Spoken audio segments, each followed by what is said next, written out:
Hello again, your old pal Joe D here. I'm going to do another Q&A video. I'm going to talk a little bit about different types of financial fraud and, what are common signs of fraud, what to look for, what might tip you off. So first of all, I'm going to kind of put them in two kinds of buckets. There is the fraud that someone will perpetuate inside an account that you have, like a bank account or a credit card account.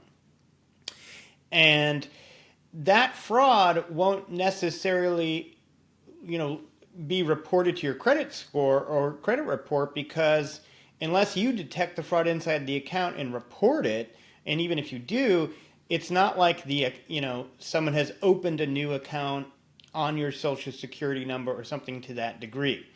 So that leads me to the other kind of fraud, which would, out of the blue show up on your credit report. So let's start there. So in what cases would you see something on your credit report in terms of fraud?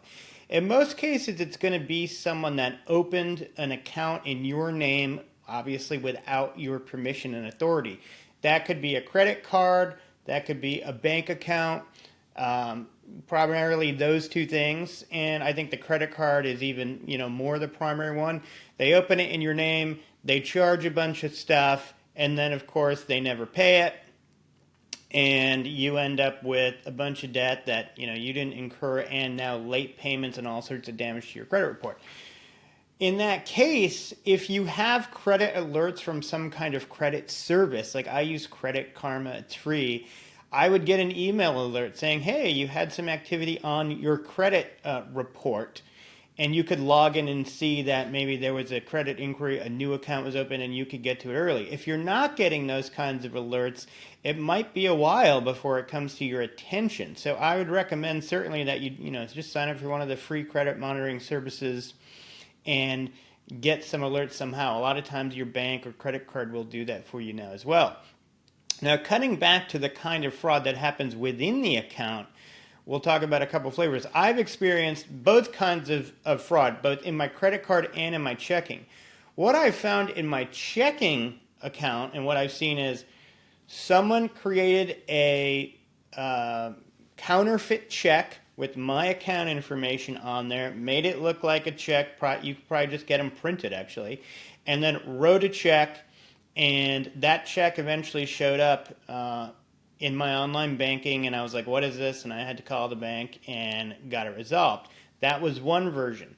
The other version is people get your account number and routing number, and they ACH money to themselves from your account. And this has happened to me 3 times, and it's always just under $5,000, the amount of $5,000. So I assume there might be less, I don't know, just automatic restrictions for a certain dollar amount or lower.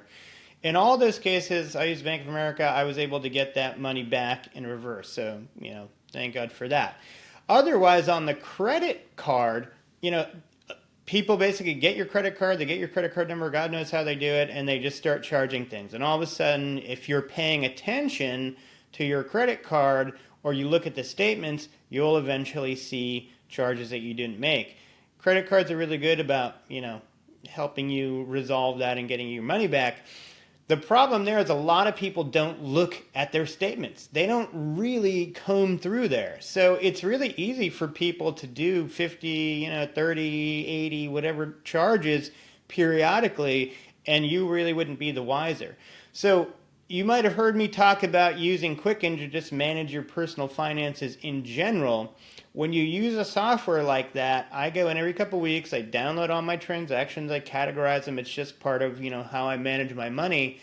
But that is usually where I see transactions that I don't recognize, and I see them early, on from close to when they happened, and I can immediately jump on it. And the sooner you get to your bank or credit card from when the fraud happens, the better chance, more likelihood that you're not going to have a problem getting those funds back. So there you go, another random benefit of using something like Quicken to manage your finances. Hope that helps, and I hope you don't get fraud. Bye. Hi, thanks so much for checking out this video. I really appreciate it.